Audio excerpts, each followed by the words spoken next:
말씀을 봅니다. 아모스 1장 13절부터 2장 3절 말씀 봉독하겠습니다. 제가 봉독하고 여러분 아멘으로 화답하고 자리에 앉기를 바랍니다.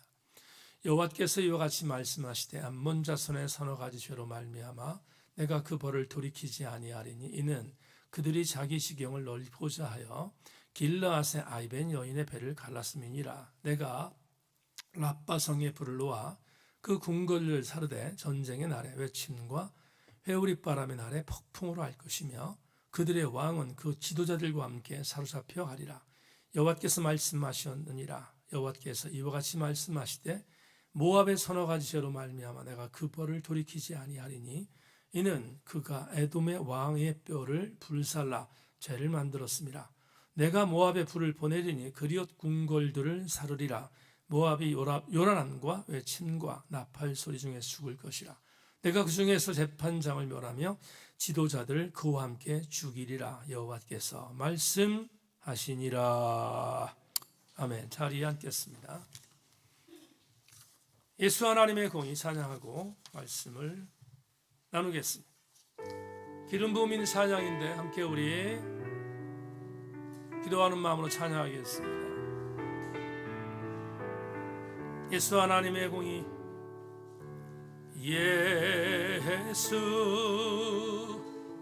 하나님의 공의, 주독생자 그의 나라 임하시네.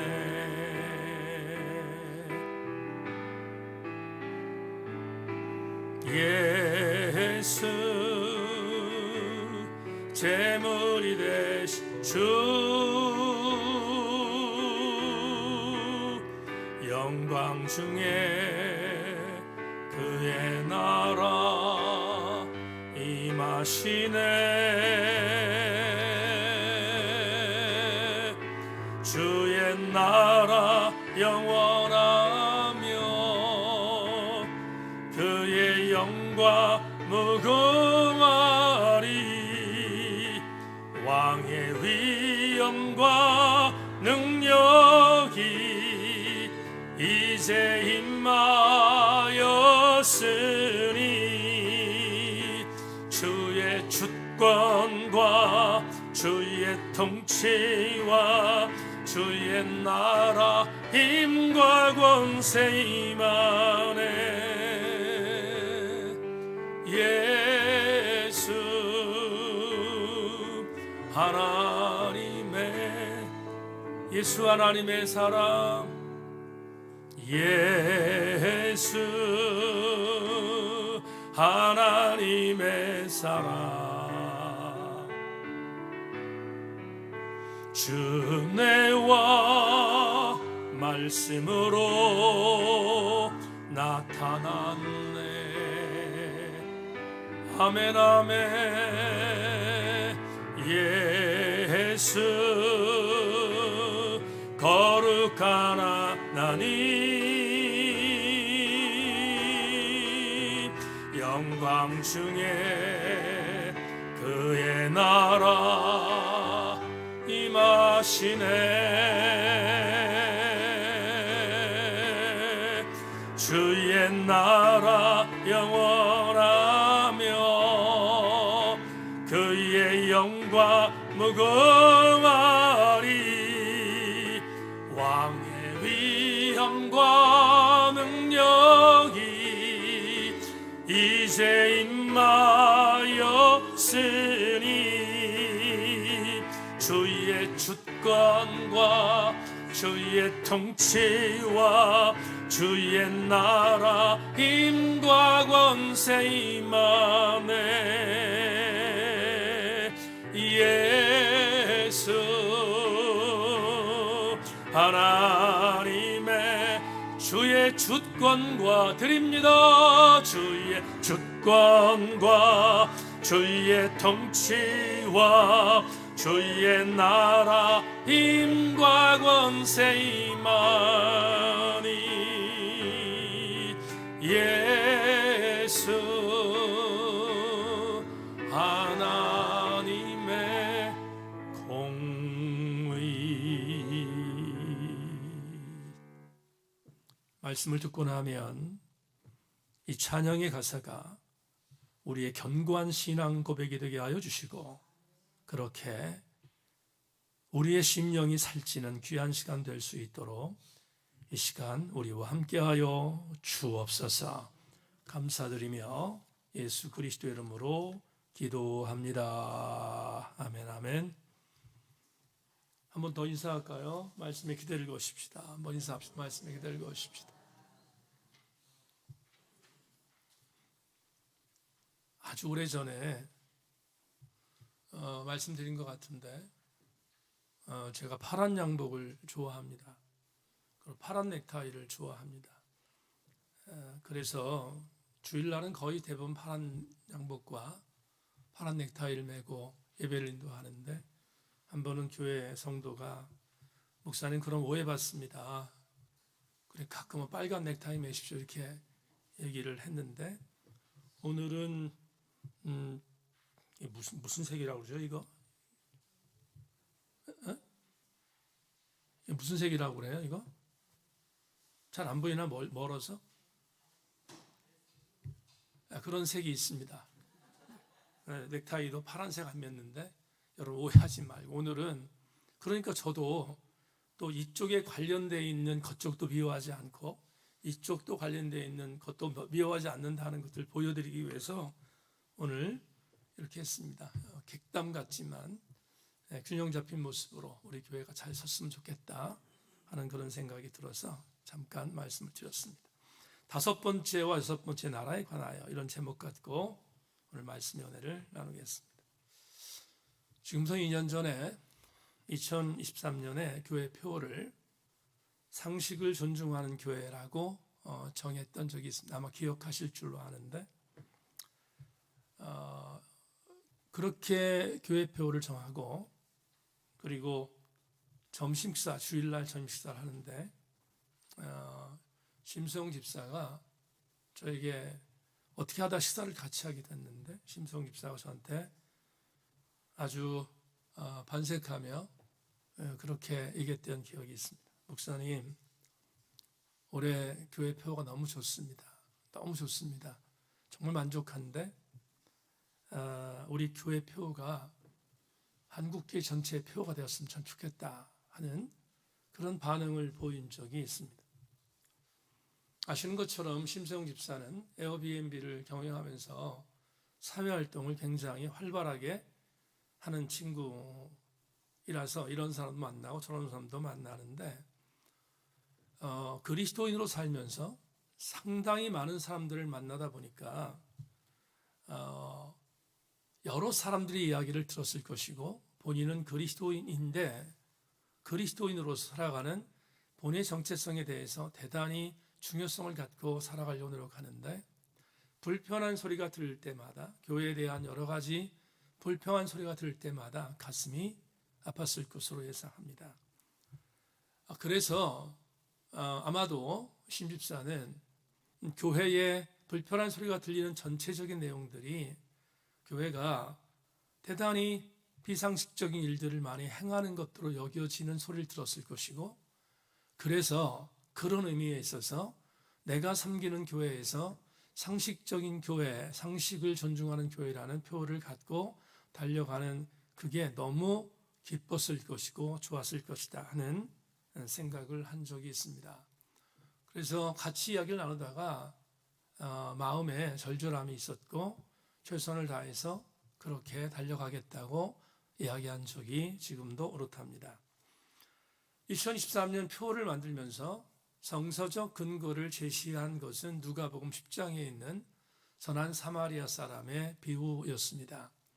그 선한 사마리아 사람의 비유는 상식적인 그리스도인과 상식적인 교회에 대한 부분에 아주 적절한 성경적 근거이기 때문에 저도 그 2년 전에 그렇게 정했던 것 같습니다. 빠른 속도로 누가복음 10장 30절로 37절을 읽어드립니다. 예수께서 대바에 이르시되 어떤 사람이 예루살렘에서 여리고로 내려가다가 강도를 만나매 강도들이 그 옷을 벗기고 때려 거의 죽은 것을 버리고 갔더라.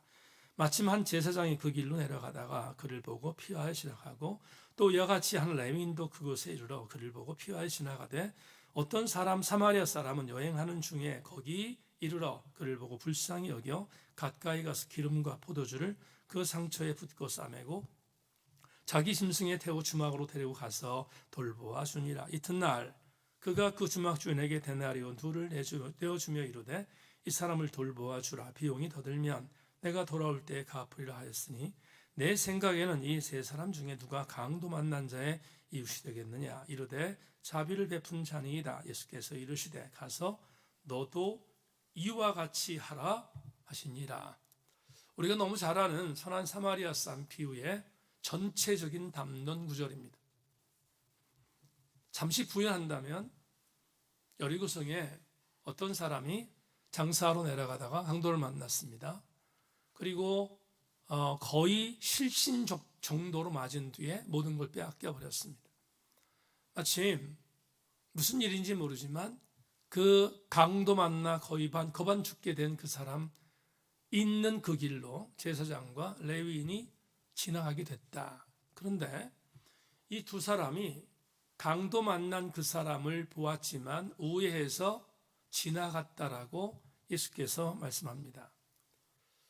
그런데 세 번째 만났던 유대인들이 조금 전에 말했던 제사장과 유대인들이 짐승보다 못하게 여겼던 사마리아 사람이 강도 만난 자를 만나서 그를 자기의 말에 태우고 그리고 주막으로 데려가서 상처된 부분을 치유해주고 그리고 자기 일을 보기 위해서 길을 떠나다가 이 사람을 끝까지 돌보아 주라고 주막 주무한테 얘기하고 들어가는 비용은 내가 와서 줄 테니 꼭 그렇게 해달라고 부탁하고 길을 떠났다.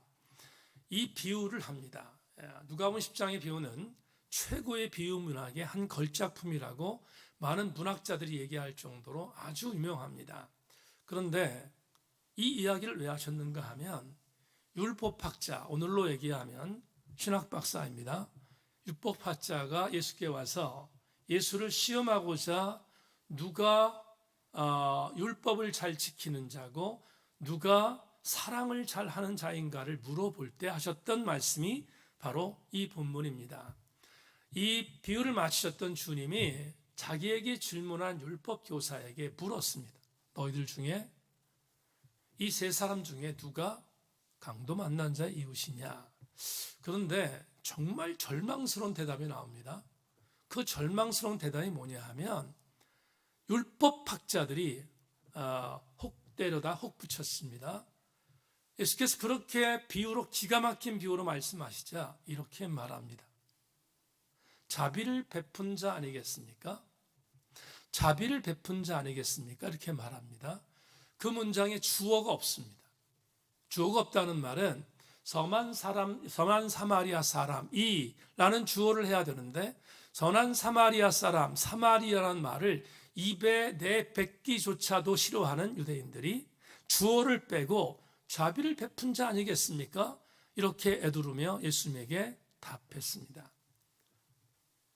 많은 학자들이 제사장과 레위인들을 변호합니다. 어떤 부분을 변호하냐면 이들이 강도 만난 자를 돌보지 않은 이유는 종교적인 신념 때문이었다. 왜냐하면 율법에 강도 만난 자는 죽게 되어 있는 상태니까 시체를 만지면 안 되는 부정적인 존재였기 때문에 만지지 않고 돌아갔다라고 해석하는 많은 학자들이 있습니다.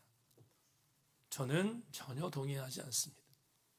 동의할 수 없습니다.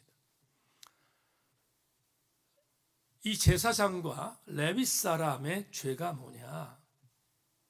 하나님의 상식을 파괴한 것입니다. 하나님의 상식, 정말 이것만큼은 누가 보더라도 상식인데 그 상식을 파괴한 죄를 지금 예수께서 이야기하고 있는데 율법학자가 그런 존재라는 에두름의 공격이었던 겁니다. 오늘 여러분과 상식이란 단어를 설교의 서두에 썼습니다. 이유를 지금부터 설명할 테니까 잘 따라와 주시기를 부탁합니다.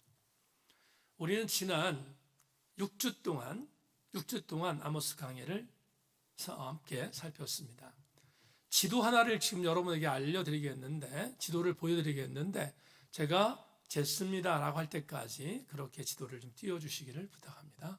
자, 자막으로 지도 한번 볼까요? 네. 자, 이 지도를 보면서 설명을 듣겠습니다. 우리는 지난 6주 동안, 그 중에서 4주 동안 내 나라에 대한 심판을 아모스 신탁을 통해서 행했다는 것을 우리가 함께 나눴죠. 지도를 보시면 나옵니다만은 첫 번째는 다메섹이었고, 두 번째는 밑에 있는 블레셋이었고, 다 보이시죠? 블레셋이었고, 그리고 뭐가 나오죠? 에돔이 있습니다. 그렇죠? 에돔이 나오고, 그리고 두로도 나옵니다. 이렇게 내 나라에 대한 심판을 선언하셨습니다. 아시는 것처럼 저기 그림으로 확인해 보십시오. 저 내 나라에 대한 심판의 내용을 좀 잠시 복기한다면, 첫 번째 다메섹, 아람에 대한 심판은 폭력이었습니다. 폭력을 자행한 자를 심판하겠다 말씀하셨고, 두 번째 밑으로 내려온 블레셋이 있습니다. 블레셋, 가사에 대한 심판은, 가사는 인간을 성적으로 상품화시키는 일체의 죄에 대해서 하나님이 심판하겠다는 말씀을 하신 것이고, 셋째 두로, 북쪽에 있습니다. 도로에 대한 심판은 인신매매를 하는, 인간을 상품화 가치로 만드는 것뿐만 아니라 만몬의 힘에 빠져서 인신매매하는 죄를 용서하지 않겠다고 하는 세 번째 내용을 봤고요. 마지막 네 번째, 지난주에 봤던 암몬은 뭐였습니까? 방관이었습니다. 기억나시죠? 형제의 나라가 핍박을 당할 때 방관했던 죄를 용서하지 않겠다라는 메시지를 우리가 함께 나눴습니다. 오늘 암몬과 모압이 보이시나요? 그렇죠? 여러분, 지금 여러분의 그림의 오른쪽에 남부 쪽에 있는 암몬과 모압이 오늘 다섯 번째와 여섯 번째 나라입니다. 자, 우리 지리적으로 지금 이 나라들이 어디 있는지 확인하셨으니까 이해하실 줄로 믿고요. 특별히 오늘 암몬과 모압에 대해서 함께 이야기를 나누겠습니다. 네, 그림 됐습니다. 고맙습니다. 그림 제거해 주시고요. 네. 오늘 모압과 암몬, 지난 4주 동안은 나라 하나씩 했는데 오늘은 두 나라를 같이 하겠습니다. 이유는 두 나라는 어떤 의미로 바라보면 한 나라였기 때문입니다. 무슨 얘기인지를 설명하겠는데, 이 모압과 암몬은 창세기에서 그 원조들이 나옵니다. 창세기의 원조가 누군지를 보겠습니다. 창세기 19장 36절 38절, 롯의 두 딸이 아버지로 말미암아 임신하고 큰 딸은 아들을 낳아 이름을 모압이라 하였으니 오늘날 모압의 조상이요 작은 딸도 아들을 낳아 이름을 베람미라 하였으니 오늘날 암몬의 자손의 조상이었더라. 롯이 소돔과 고모라에서 구원받았습니다. 극적으로 구원받고 소할 땅으로 갔습니다. 따라 나왔던 아내는 뒤로 돌아보다 소금 기둥이 됐습니다. 정말 극적으로 살아남은 두 딸이 아버지와 소할 땅에 거하게 됐습니다. 이 당시에는 근친 결혼이 문제 없던 시대였는데, 그런데 문제는 근친 결혼이 아니라 근친 상간이었습니다. 아버지에게 술을 먹이고, 우리가 남편들이 다 죽었으니까 어떻게 할 수 없다, 우리도 씨앗을 만들어야 된다 생각해서 아버지에게 술을 먹이고, 그리고 잠들게 한 뒤에 아버지와 상관해서 아들들을 낳습니다. 큰 딸이 낳은 아들의 이름을 베람미라고 하였고, 작은 딸이 낳은 아들의 이름을 모압이라 하였다, 이렇게 말합니다. 베람미는 모압의 원조고요. 그리고 암몬은 말 그대로 암몬의 원조가 됩니다. 이스라엘인 과거를 창세기에서 보고합니다. 그런데 태생적으로 불행했던 가족이어서 그런지 모르지만 오늘 본문을 보면, 오늘 본문이 아니라 성경 전체에서 모압과 암몬은 아주 대단히 불행한 민족으로 그려집니다. 이스라엘의 적대국인 것은 물론이거니와 했던 일들이 대단히 아픈 일들을 했던 족속으로 여겨집니다. 자, 지금 아모스의 신탁으로 다섯 번째 나라로 암몬, 여섯 번째 나라로 모압을 소개하고 있는데, 이 두 나라의 심판의 이유가 뭔지를 살피겠습니다. 우리 4주 동안 봤던 것처럼 다 이유가 있었잖아요. 근데 이 두 나라의 심판의 이유도 함께 보겠습니다. 먼저 13절을 보면, 오늘 본문입니다. 13절을 보면 여호와께서 이와 같이 말씀하시되 암몬 자손의 서너 가지 죄로 말미암아 내가 그 벌을 돌이키지 아니하리니 이는 그들이 자기 지경을 넓히고자 하여 길르앗의 아이벤 여이의 배를 갈랐습니다. 아까 지도에서 보셨는데 암몬은 이스라엘 중심으로 해서 오른쪽에 있는, 동쪽에 있는 남부 지방이 있습니다. 그런데 남부 지방에 두 나라가 있는데 위에는 암몬이고 밑에는 모압이었습니다. 여러분 기억하시죠?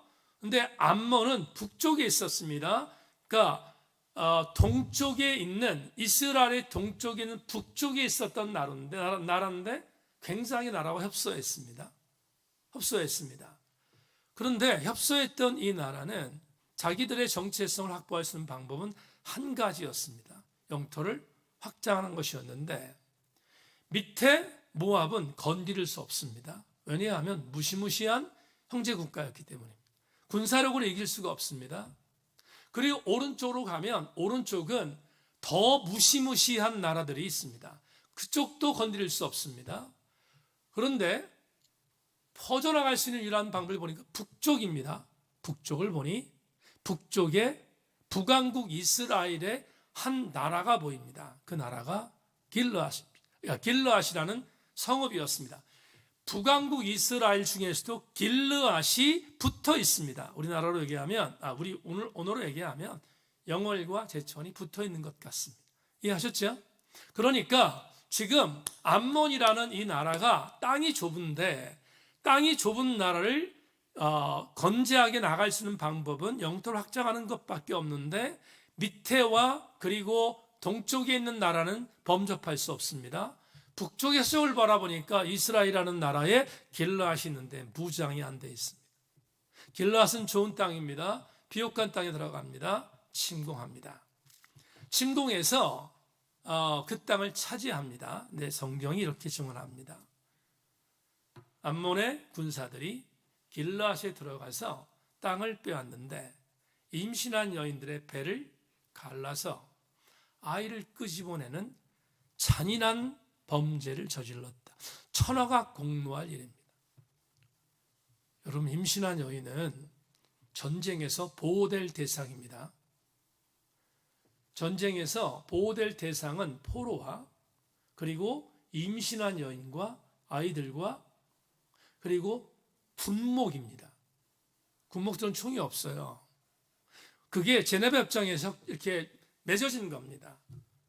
그런데 임신한 여인을, 그럼 배를 갈라서 그 안에 있는 아이를 끄집어낸 천하가 공노할 범죄를 범한 것이 암몬의 죄입니다. 자, 빠르게 진행할게요.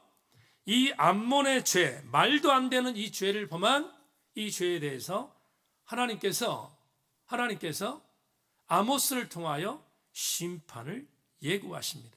그 심판이 오늘 1장 14절에 있죠. 14절과 15절에 있습니다. 한번 볼까요? 보겠습니다. 14절, 15절. 제가 읽겠습니다. 아마 여러분 자막이 없을 거니까 제가 읽겠습니다. 내가 라빠 성에 불을 놓아 그 궁궐들을 사르되 전쟁의 날에 외침과 해오리 바람의 날에 폭풍으로 할 것이며 그들의 왕은 그 지도달과 함께 사로잡혀 가리라. 여호와께서 말씀하셨느니라. 라빠는 암몬의 수도입니다. 지금의 요르단의 암만이 라빠거든요. 이 라빠를 불을 보내서 초토화시킬 거다라고 주님이 아모스를 통해 예언하셨습니다. 그 성취는 나중에 보겠습니다. 나중에. 자, 빠르게 진행하기 위해서 이제 두 번째 모압으로 갑니다. 모압은 암몬과 이종사촌지간입니다. 이해하셨어요? 아버지가 같잖아요. 기가 막히게 아버지가 같습니다. 정말 어떻게 표현할지 모르겠지만 하여튼 아버지가 같아요. 그렇죠? 아버지가 롯이었습니다. 롯이라는 아버지 앞에서 어떤 의미로 바라보면 뭐라고 그래요? 손자들이잖아요. 손자들. 손자들인데 아버지가 같아요. 이 기가 막힌 불행한 태생적 관계를 갖고 있지만 모압이 어떤 죄를 범했는지 보겠습니다. 2장으로 갑시다. 2장 1절 보면 여호와께서 이와 같이 말씀하시되 모압의 서너 가지 죄로 말미암아 내가 그 벌을 돌이키지 아니하리니 이는 그가 에돔의 왕의 뼈를 불살라 죄를 만들었더라. 이 부분은 여러분 역사적인 증언에 대한 설명이 필요한데 아까 봤죠? 암몬과 모압은 북쪽과 남쪽으로 경계가 있습니다.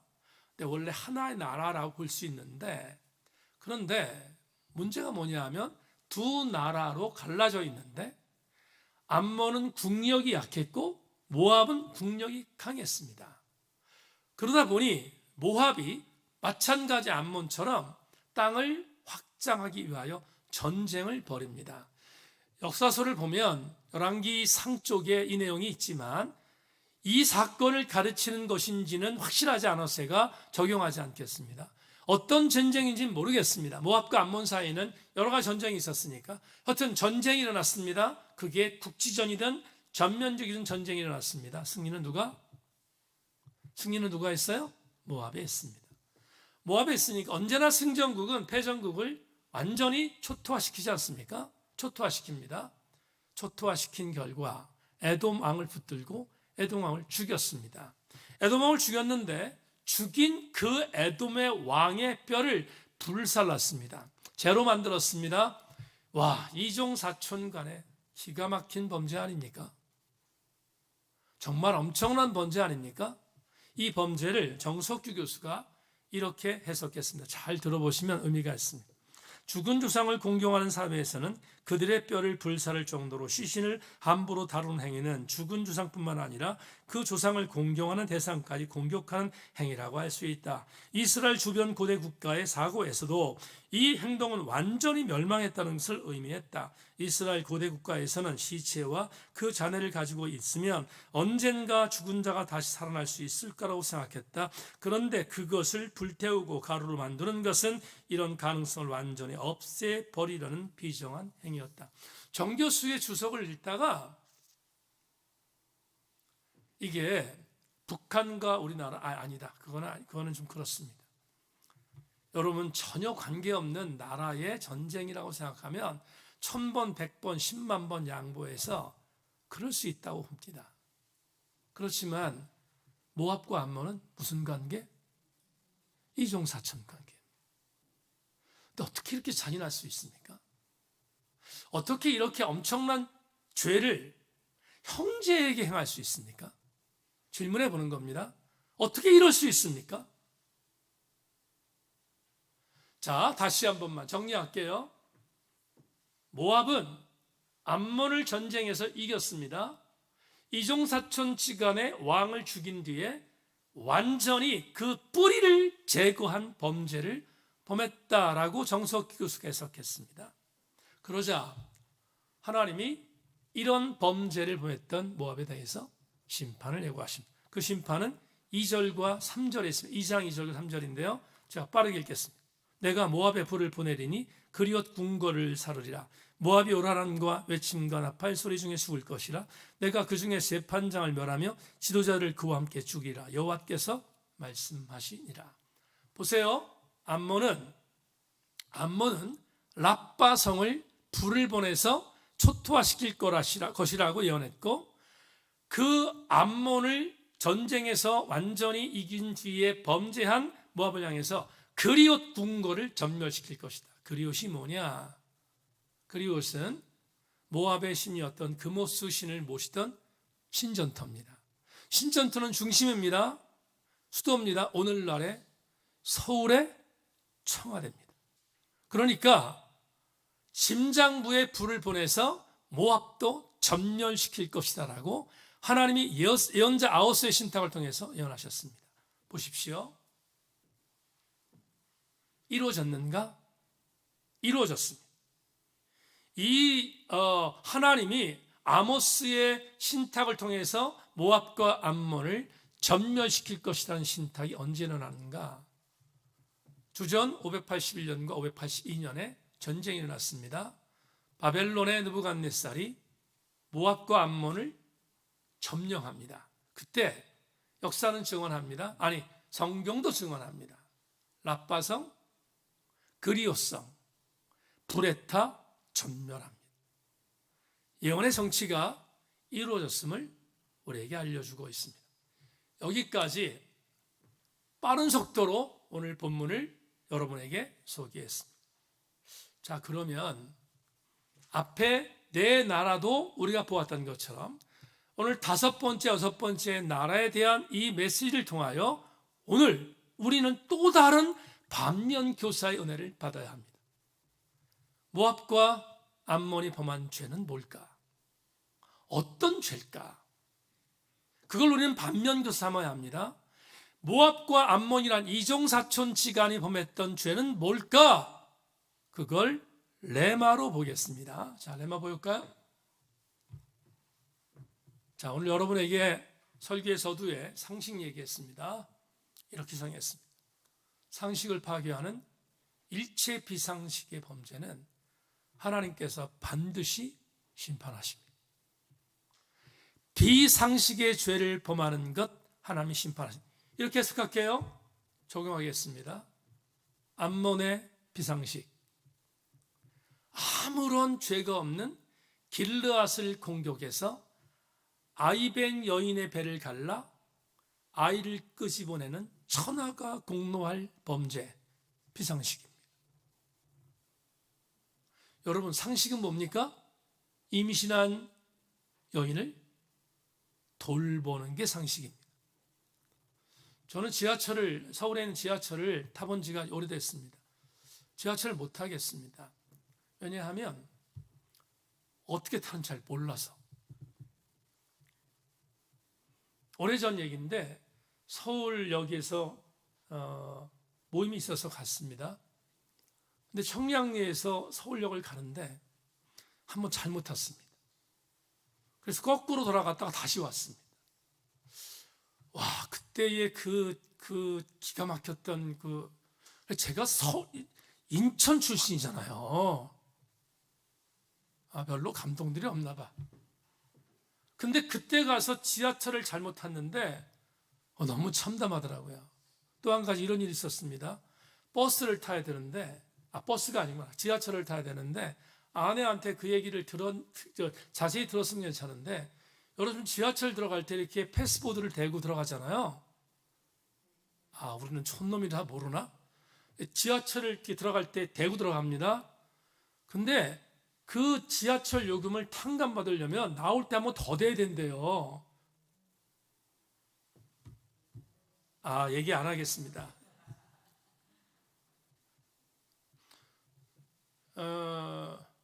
지하철을 타면 임신부 좌석이 있잖아요. 근데 임신부 좌석에 앉아있는 사람들 보면 임신부가 있어야 되는데 그렇지 않아요. 그렇지 않아요. 일반 젊은이도 앉을 때가 너무 많은 걸 봐요. 굉장히 밉상입니다. 여러분, 임신부는 뭐의 대상입니까? 보호해야 할 대상이잖아요. 보호할 대상인데 보호가 아니라 죽이는 대상을 만들었다면 그건 상식이 아니라 비상식입니다. 암몬이 범한 죄입니다. 암몬이 범한 죄, 비상식을 상식으로 둔갑시킨 겁니다. 모압, 말할 것도 없습니다. 형제는 사랑할 대상입니다. 돌봐야 할 대상입니다. 그런데 형제를 잔인하게 죽였습니다. 그것도 어떻게? 뼈까지. 비상식입니다. 하나님은 아모스를 통하여 비상식을 상식으로 만든 것에 대하여 심판하셨습니다.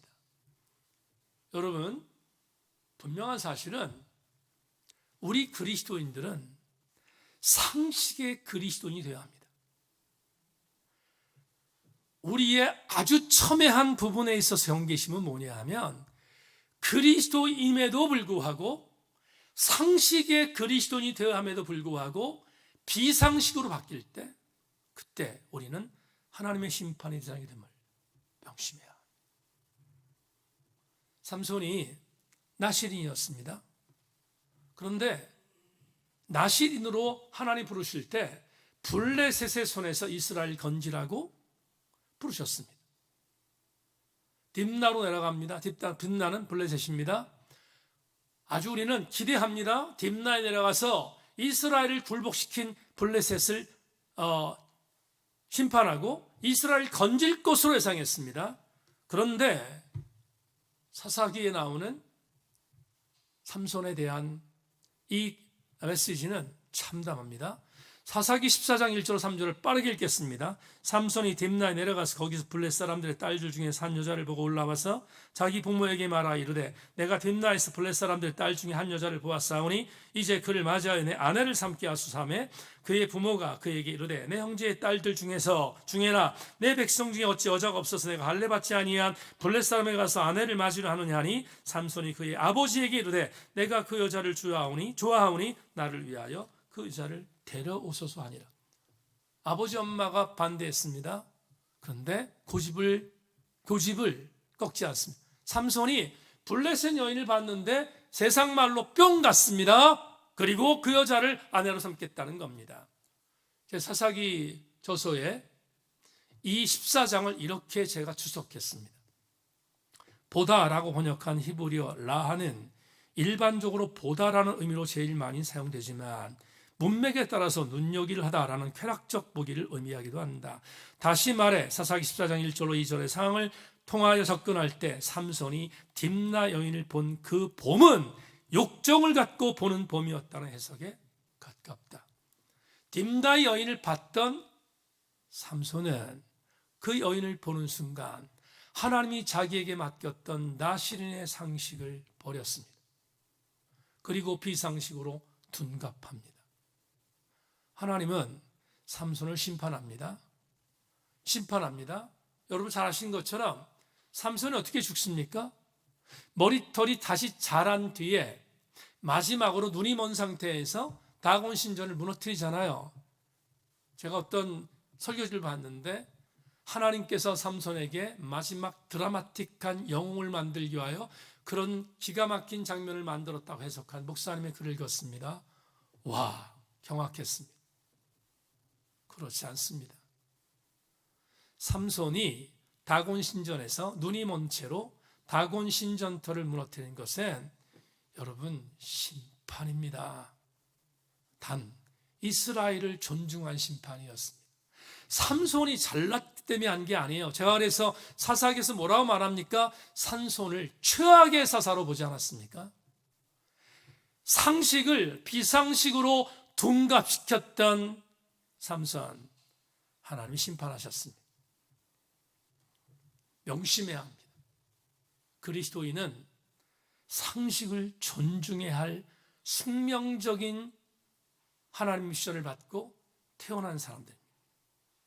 상식을 비상식으로 둔갑하면 모압과 암몬이 그렇게 됐던 것처럼 우리도 심판받을 수 있다는 사실을 명심해야 합니다. 상식. 교회를 섬기는 우리들이 제천 세인교회를 상식을 존중하는 교회로 만들어야 할 이유이며 제천 세인교회를 섬기는 성도들이 상식을 존중하는 교회로 만들어야 할 이유입니다. 우리 교회가 그런 교회이어야 합니다. 말씀 읽겠습니다. 김기현 목사가 쓴 책에 한 문장을 봤는데 참 많은 생각을 했습니다. 김기현 목사가 한국교회를 향하여서 일침을 날린 한 문장이 있습니다. 이렇게 말했습니다. 예수는 물로 포도주를 만들었는데 당대 교회는 포도주를 물로 만든다. 어렵죠? 무슨 말인지. 예수는 물로 포도주를 만들었는데 당대 교회는 포도주를 물로 만든다. 무슨 말입니까? 예수님께서 가나의 혼인잔치에서 물을 포도주로 만든 건 기적입니다. 아멘이지요? 물을 포도주로 만든 것은 기적입니다. 하나님의 식이었습니다. 하나님의 아들 예수 그리스도를 통하여 주셨던 하나님의 식이었습니다. 그런데 대단히 유감스럽게 우리 세인교가 절대로 그런 교가 되지 않기를 원하지만 상당히 많은 교회에서 예수 그리스도께서 물을 포도주로 만들었던 아름다웠던 하나님의 상식을 무너뜨립니다. 어떻게? 만들었던 포도주를 물로 다시 변질시킵니다. 하나님의 식을, 하나님의 시기의 상식을 비상식으로 만드는 범죄가 일어나고 있음을 일침한 것입니다. 김기현 목사는 이 글을 쓴 다음에 사적으로 이렇게 만들었습니다. 예수께서 행하셨던 능력을 수포로 만드는 교회가 되지 말자고 말합니다. 새인교회 교우 여러분, 저는 오늘 모압과 암몬의 심판을 보면서 생각합니다.